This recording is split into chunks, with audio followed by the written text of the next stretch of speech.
So far, we've covered some high-level aspects of AWS. Let's now begin with one of the most fundamental products, S3. A quick recap is that S3 is a scalable cloud storage. Since we've already covered how to create an AWS account, let's get started. And there are a few things I think we should cover before we jump into this actual demonstration. One, a bucket can be no more than 63 letters. An example of a valid bucket name is MSDS 7330 bucket. A single account can have no more than 100 buckets. Once that limit is reached, one must reach out to AWS for pricing. And there are three primary S3 storage classes. So we have Amazon Glacier for data access infrequently, used for data archives.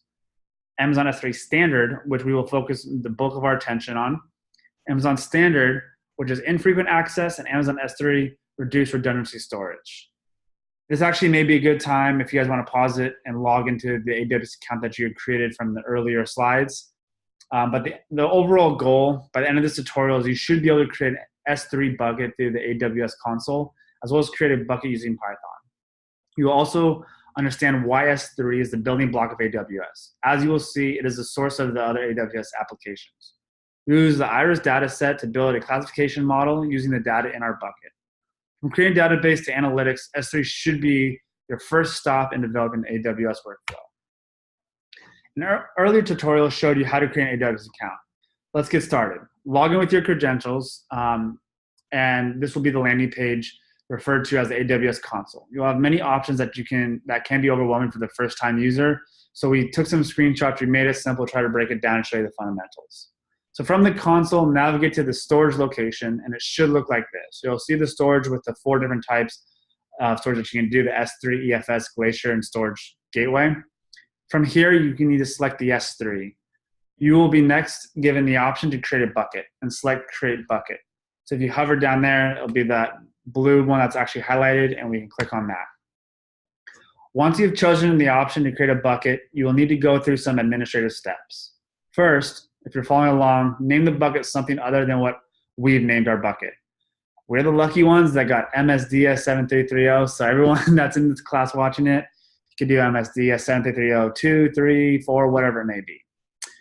You cannot have duplicate bucket names. The duplicate does not only apply to you, but all S3 users. As such, you likely cannot name your bucket My Bucket or Test Bucket or Test My Bucket, as these are likely taken. In this example, I've named our bucket MSDS 733, and your screen should look like this. So note that if you have create multiple buckets, you can copy settings from the other S3 buckets. So this is where it should look. This is the region that we created it in, and this is basically the fundamentals of the intro to creating a bucket. Next, you'll have the ability to set properties. For administrative tasks, you'll likely want to keep track of access logs and API activity. These can be set up here and proceed to step 3 after you finish this. So in here is where you can actually do everything that you want to do from an administrative standpoint. It's pretty self-explanatory. You pause it right here if you want to take a deeper look into it. But on your AWS Create a Bucket, it should have this as well. From here in step 3, you can add other AWS accounts to access your S3 bucket. Also, in step 3, you'll be able to manage public permissions. For the purpose of this tutorial, there's no issue with the bucket being public, as we're using a data set that is widely distributed. However, AWS hobbyists or organizations will want to ensure that this option is set to do not grant public read access to this bucket. This is if you have some proprietary information or it's your company's info, maybe not something you want to get out there on AWS just because everyone will be able to see it. You can now proceed to step 4, and in step 4, you'll be given the option to review your settings. It is recommended that you take the time to review it. Just take a quick glance, guys. We can look over everything that we've done, and it's always smart to do just to double check.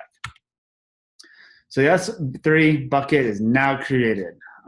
It should have this bucket name, and you'll have the title of what you've actually named that bucket.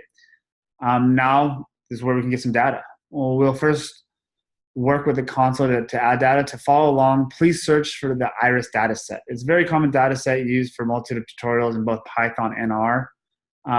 Once you've actually found this dataset, double-click on the bucket you've just created, and this will open the bucket. You should see a screen similar to the one below. So this is where we can actually open the bucket. For our sake, it's MSDS 7330, and we can actually start to upload our data. We will now walk through the steps to upload through the console. These 4 steps are very basic, so we'll not spend much time discussing, but follow the 4 steps, and the first step should look like the one below. So you can drag or drop your actual data here, or you can add a file.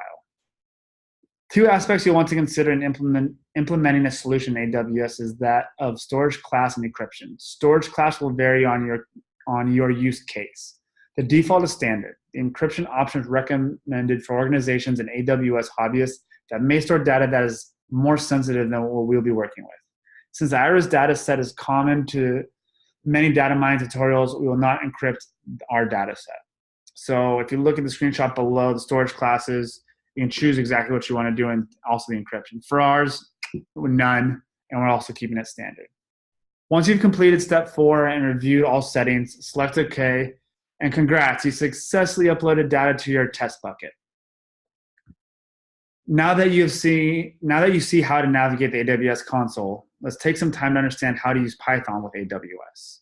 One of the strengths of AWS is that one can complete many tasks with Python, such as bucket creation, uploading data, downloading data, among others. A thorough tutorial of Python AWS integration is a bit beyond the scope and time that we have for this lesson. But as with most Python packages, the best way to learn is to download the package and experiment with your own data sets and read the associated package documents. For AWS, the package you'll need to download is called Boto3. Hope I'm pronouncing that right, but that's how I'm going to pronounce it throughout this tutorial. We assume you've already installed Anaconda, so search for the Boto3 library and download it. In Anaconda, this is where we actually used it. You can type it in, search for it, whatever you may want to do. But all the following Python examples that we're using are going to be for Python 3.6.